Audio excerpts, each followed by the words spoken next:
नमस्कार दोस्तों, stock market studies में फिर से एक बार आपको बहुत-बहुत स्वागत है। तो आज यहाँ पे मैं डिस्कशन करने वाला हूँ, एक ऐसे कंपनीज़ के बारे में, जो देखा जाए एक गवर्नमेंट कंपनी है और इंडिया के 4th लार्जेस्ट कंपनी है, जिस सेक्टर से मैं यहाँ पे बात करूँगा। तो सेक्टर कौन-सा है? सेक्टर है ऑयल रिफाइनरी। तो ऑयल रिफाइनरी सेक्टर में आप सभी जानते हैं, कौन नंबर 1 है? रिलायंस इंडस्ट्री। तो मोटा भाई का कंपनी है, आप सभी जानते हैं। तो रिलायंस इंडस्ट्रीज नंबर 1 है। तो उसी सेक्टर में 4 नंबर रैंकिंग में कौन-सा कंपनी है? जिसके बारे में आज डिस्कस करूँगा और एक बहुत बड़ा अपडेट भी आ चुके हैं इस कंपनीज़ के बारे में, तो वो आपके साथ शेयर करूँगा, तो वीडियो को लास्ट तक ज़रूर देखिएगा।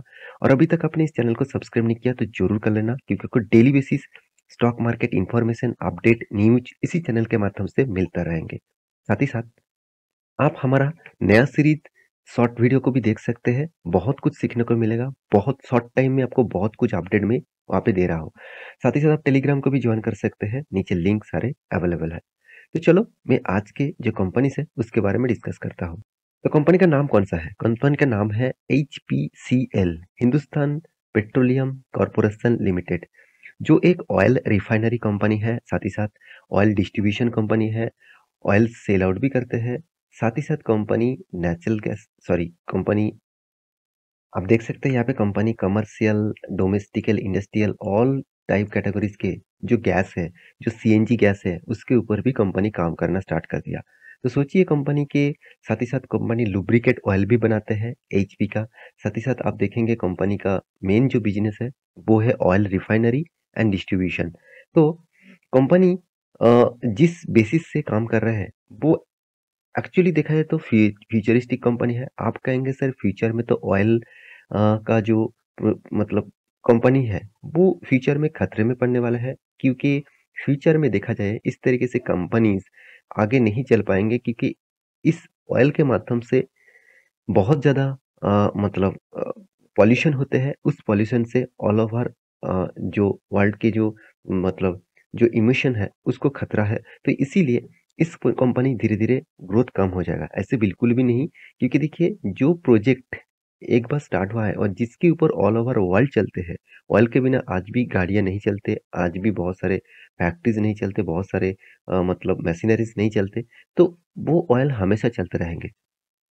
बहुत सारे लोगों को ये भी मन में है कि ईवीज़ में मार्केट में आ जाएँगे, पूरे का पूरा छा जाएँगे, तो ऑयल मार्केट बंद हो जाएगा। देखिए बंद नहीं होगा, कम हो जाएगा। हाँ, ये ज़रूर है कम हो जाएगा, मगर बंद नहीं होगा।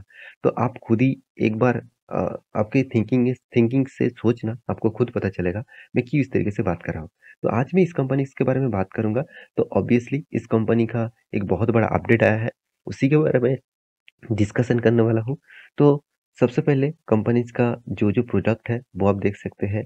एचपी रिफाइनरी मतलब रिफाइनरी के ऊपर भी काम करते हैं, रिटेल के ऊपर भी बेचते हैं। बहुत सारे पेट्रोल पंप आपको दिखेगा एचपीसीएल का मतलब एचपी का। एचपी गैस डिस्ट्रीब्यूशन वो तो आप जानते ही हैं। साथ ही साथ एचपी लुब्रिकेट ऑयल भी बेचते हैं, जो मतलब जो लुब्रिकेट ऑयल आप गाड़ियों में देते हैं इंजन के लिए, इंजन ऑयल कहा जाता है, वो भी इस कंपनी बेचते हैं। साथ ही साथ एचपी एविएशन मतलब हाई फ्यूल जो है, जो एविएशन के लिए जितने सारे एयरलाइंस है, सॉरी जितने सारे मतलब एयरलाइंस है, वो कंपनी को भी माल बेचते हैं। एचपी डायरेक्ट सेल्स मतलब डायरेक्ट कस्टमर को भी सेल करते हैं, डायरेक्ट मतलब बी टू बी बिजनेस भी करते हैं। तो एचपी प्रोडक्ट एंड पाइपलाइंस के माध्यम से भी कंपनी काम करते हैं। एचपी सप्लाईज भी करते हैं बाहर की कंट्रीज में। साथ ही साथ कंपनी नया प्रोजेक्ट के ऊपर भी एंटर हो चुका है। आप देख सकते हैं एचपी नेचुरल गैस एंड यहाँ पे देखिए रेन्यूएबल, तो रेन्यूएबल एनर्जी के ऊपर भी कंपनी बिजनेस स्टार्ट कर चुकी है। देखिए जब कंपनी इतने बड़े होना तो उसका थिंकिंग बड़ा होता है। वो हमेशा सोचते हैं मेरे ये बिजनेस अगर धीरे धीरे कम होता गया तो मुझे उल्टा बिजनेस मतलब और कोई बिजनेस करके उसको स्टेबल करना होगा। तो इस तरीके से बिजनेस वो करते रहते हैं। एचपी इंटरनेशनल ट्रेड मतलब जो ऑयल वो रिफाइनरी करते हैं उसको बाद में इंटरनेशनल लेवल में बेचते भी है। साथ ही साथ एचपी पेट्रोकेमिकल्स, तो पेट्रोकेमिकल्स भी इंडस्ट्री से एचपी रिसर्च एंड डेवलपमेंट तो आर&डी के ऊपर भी काम करते हैं। यही खासियत है इस कंपनी का। मुझे इस खासियत के लिए इस कंपनी अच्छा लगता है।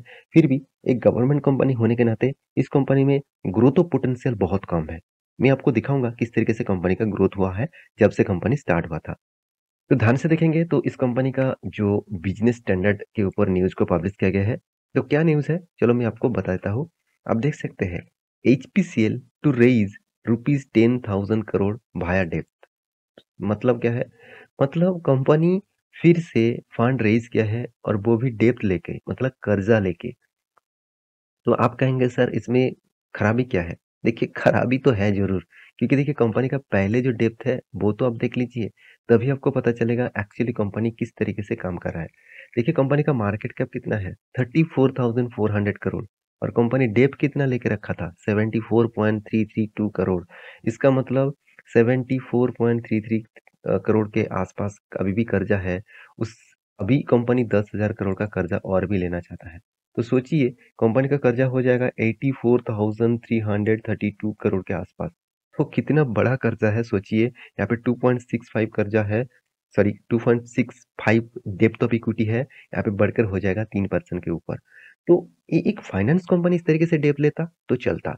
एक एक रिफाइनरी कंपनी इस तरीके से डेब्ट ले रहा है तो सोचिए कितना बड़ा गड़बड़ी हो सकता है अगर उसका अर्निंग रेशियोज कम हो जाता है तो। तो कंपनी ने इस ये जो डिसीजन लिया, ये जो डिसीजन है, इस डिसीजन के हिसाब से स्टॉक मार्केट को मतलब मार्केट को इस डिसीजन अच्छा नहीं लगा। बिल्कुल, मुझे भी अच्छा नहीं लगा। तो इसीलिए देखिए स्टॉक में किस तरीके से गिरावट देखने को मिला। पिछले दिनों में 5 दिन का चार्ट पैटर्न ओपन कर दूँ तो मार्केट तेजी में था, अच्छा खासा रैली था। मगर पिछले दिनों में सिर्फ एक ही न्यूज़ आने के कारण स्टॉक में ज़बरदस्त एक क्रैश देखने को मिला। तो हायर लेवल से डाउन लेवल तक देखा जाए तो करीबन 3% के आसपास गिरावट देखने को मिला था। तो देखिए कंपनी ने जो डिसीजन लिया कुछ सोच समझ के लिया होंगे क्योंकि इतनी बड़ी कंपनी है, इतने बड़े मैनेजमेंट है, तो कुछ सोच समझ के ही इस तरीके से डिसीजन लिया गया होगा। तो आप देख सकते हैं the company will raise rupees 10,000 crore via non convertible debentures. वो यहाँ पे देखें तो जो है बॉन्ड और नोट्स, तो बॉन्ड्स एंड नोट्स डिबेंचर्स के माध्यम से 10,000 करोड़ का यहाँ पे डेप्थ उठाने वाला है। तो यहाँ पे देखिए इन ए स्टॉक एक्सचेंज फाइलिंग, देखिए कोई भी काम अगर कर रहे हैं कंपनी के अंदर, कोई भी कुछ भी काम, मान के चलिए कोई मैनेजमेंट टीम को किसी किसी को रिजाइन दे दिया, किसी को ज्वाइन कर लिया, तो ये सब कुछ करने से पहले कंपनीज को एक बार वो चीज हमेशा फाइलिंग करना पड़ता है किसके पास? सेबी के पास। तो सेबी के पास यहाँ पे फाइलिंग कर चुके हैं। जो सेबी के पास फाइलिंग नहीं करता है, एक कंपनी का नाम मैं बता देता हूँ, वो है ज़ोमैटो। वो खुद के मर्जी से काम कर रहा है। तो मैं इसीलिए बता रहा हूँ तो ज़ोमैटो से निवेश करने से पहले एक बार नहीं 4-4 बार सोचना। ठीक है, उसके मन मर्जी से चल रहा है, तो सेबी कभी भी उसको बैन कर सकता है, कभी भी उसका शेयर पूरा के पूरा बर्बाद हो सकते हैं। तो आप देख सकते हैं in stock exchange filing HPCL said the boring was मतलब कर्जा वाज विथ मतलब with in the overall boring power of the company. तो कंपनी ज्यादा से ज्यादा कर्जा ले रहा है तो यही फाइलिंग यहाँ पे कंपनी कर चुके हैं। तो मेरे हिसाब से कंपनी का जो डिसीजन है उसका मैनेजमेंट का डिसीजन है, उस डिसीजन के हिसाब से कुछ अच्छा ही शायद सोचकर ही इस तरीके से डिसीजन लिया गया। तो टोटली कंपनी का जो इन्वेस्टर है, आप ध्यान से देखेंगे इसका जो प्रोमोटर है, कौन है? ऑयल एंड नेचुरल गैस मतलब ओएनजीसी। तो ओएनजीसी इसका प्रोमोटर है। तो सबसे ज़्यादा हिस्सेदारी उसी के पास है, मतलब पूरा का पूरा हिस्सेदारी उसी के पास है। प्रेसिडेंट ऑफ इंडिया के पास था और ओएनजीसी वो भी एक गवर्नमेंट कंपनी है, उसका भी शेयर प्रेसिडेंट के पास है। तो इसीलिए सोचिए 54.90% का होल्डिंग ओएनजीसी के पास है। तो आप देखेंगे तो एफआईएस, तो एफआईएस के पास कितना 16% के आसपास होल्डिंग है। डीएस के पास कितना करीबन 17% का होल्डिंग है। पब्लिक के पास कितना 10% का होल्डिंग है।